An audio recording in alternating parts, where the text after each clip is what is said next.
Welcome everyone. So I hope you are doing very well. Okay, and I can just hope that you have started your studies. Fine. So don't worry. Today I'll just go with the subject. Okay, so you can just relax.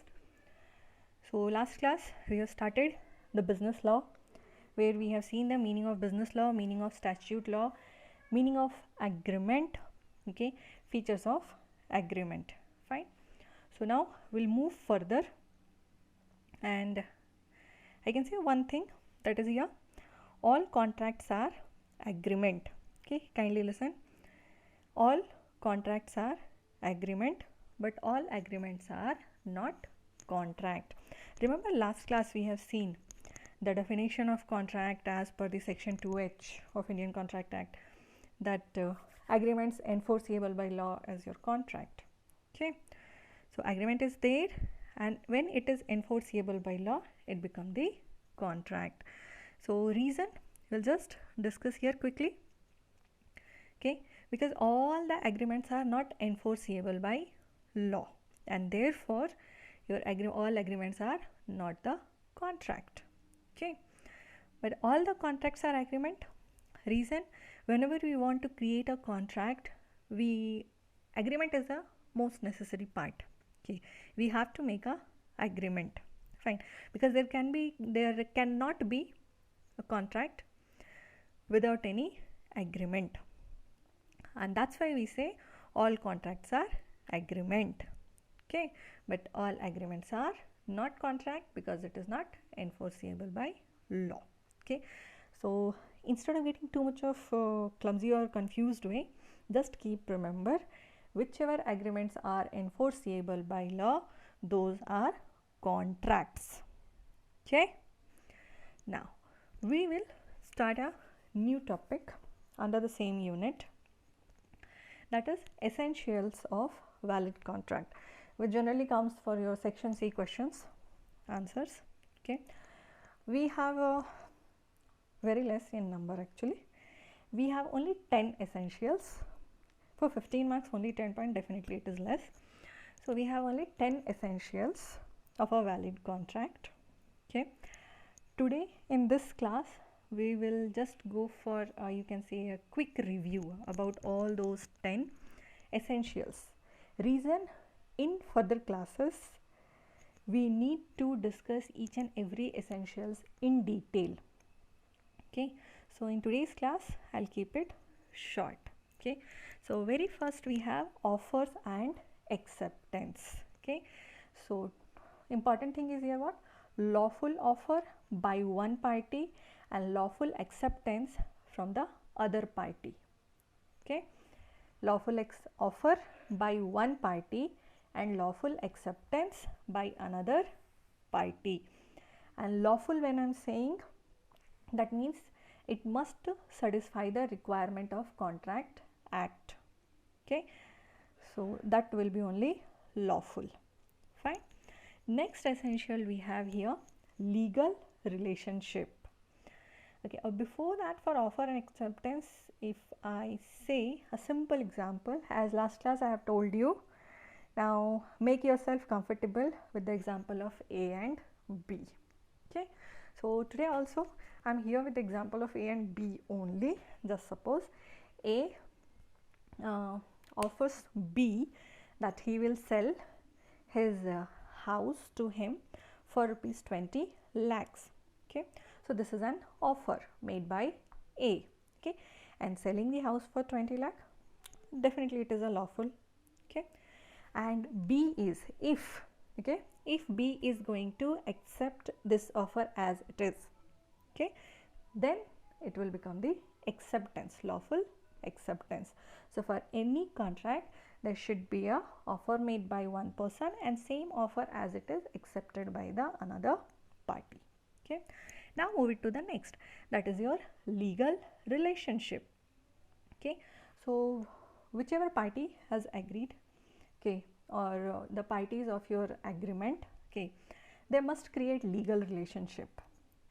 And when it is going to be a legal relationship, when they know very well, okay, if one party will fail in the contract, then what and all things are going to be arise. Okay, and definitely it all always pre-assumed with your commercial agreements, okay, where parties are ready to create the legal relations. Okay, and that's why if any agreement is there for like social or domestic nature, definitely it doesn't create a legal relationship. Okay, and that's why it will not at all counted as the contract. Fine. Next we have third in the queue, lawful consideration. Okay, uh, okay, I don't know why always I am forgetting the example for earlier point. Now again, an example I'll take for the legal relationship.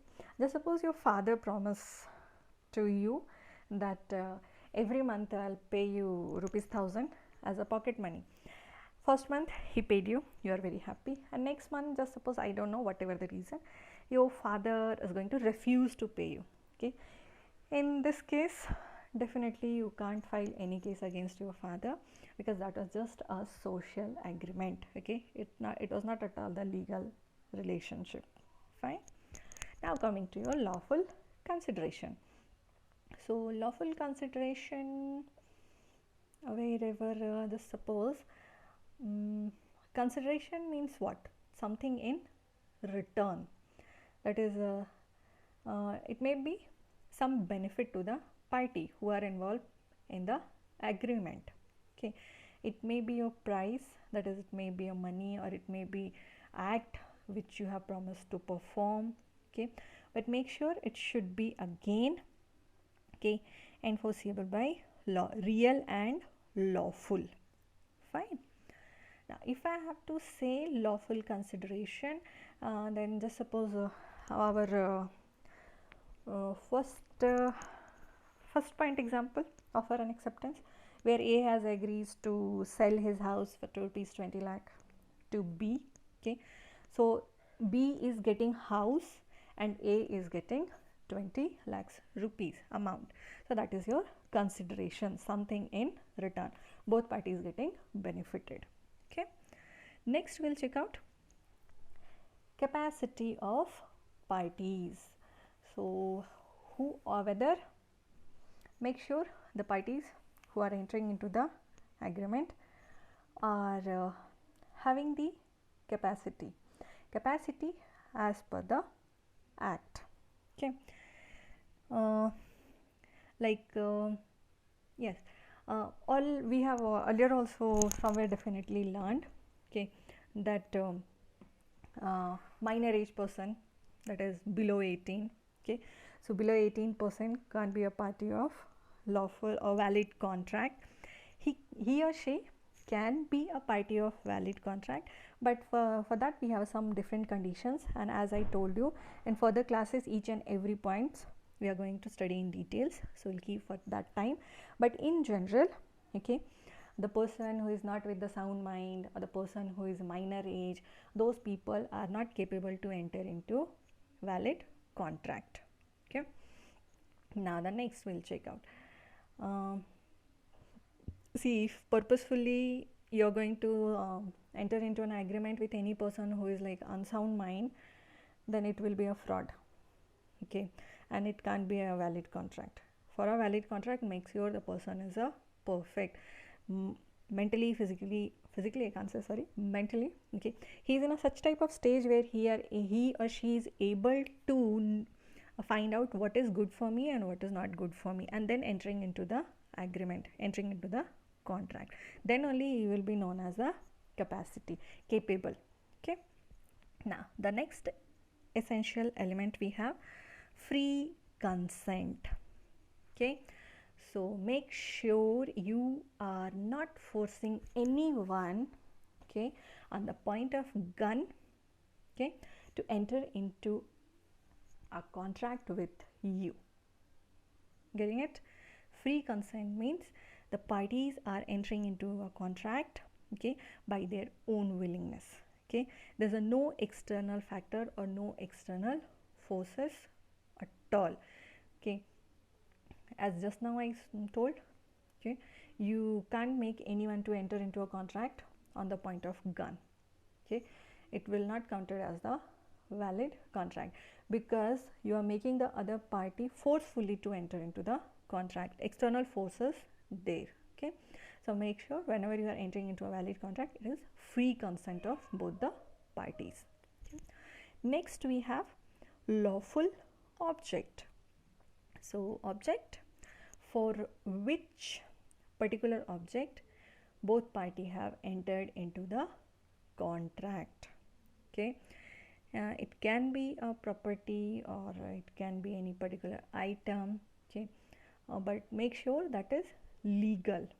Okay, it should not be illegal or immoral or against the policies of law. Okay, just for example, you are trying to sell a house.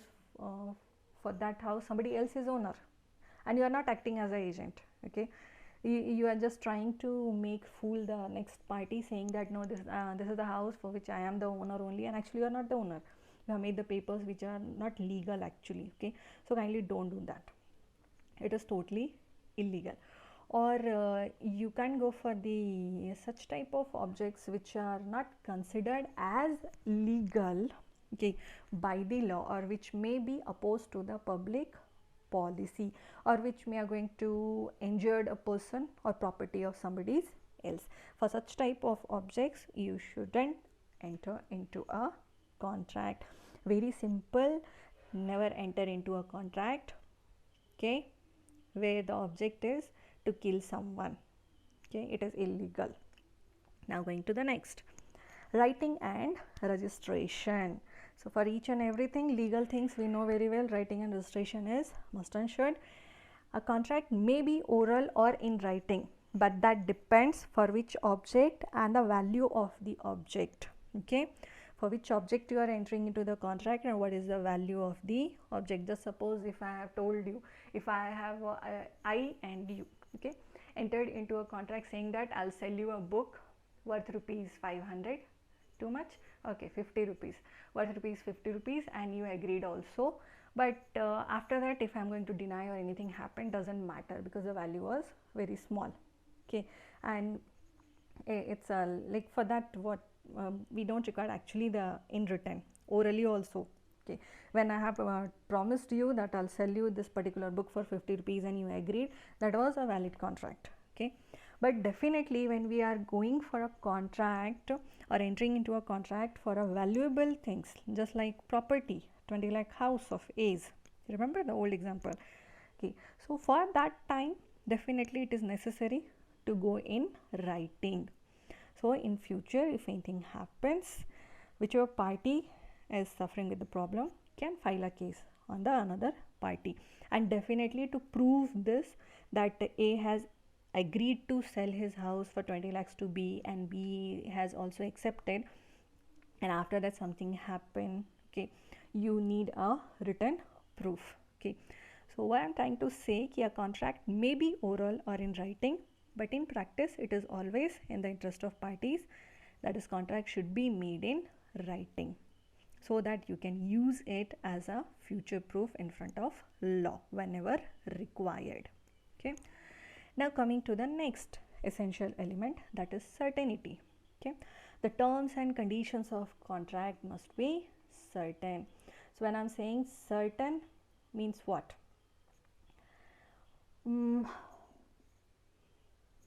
Just suppose I am going to tell you that I'll sell you my this particular house, okay, to you for rupees 30 lakh. House too much bored, then leave it. Okay, we'll go for some other example, no issues at all. Okay, I have entered into an agreement with you saying that I will sell you my this particular laptop. Okay, so when I'm saying particular laptop, I have to describe each and everything, the model number, the brand name, okay, the conditions, each and everything, then only it will be a certain. Fine, because it should not happen that when the date of performance of the contract comes and then I'm going to sell you some other laptop which is not in a working condition or something different, definitely you were not expecting that. Okay, so the contract should be certain. It should be made very clear that if I'm telling about the laptop, then which laptop, which company, which brand, what is your version number, or I don't know what and all. Okay, so it should be a very certain one. And for how much money? I can't say you that I'll sell you my laptop for around 30,000 plus, no plus minus. Okay, if I have to tell, then make sure I have to give you a perfect amount.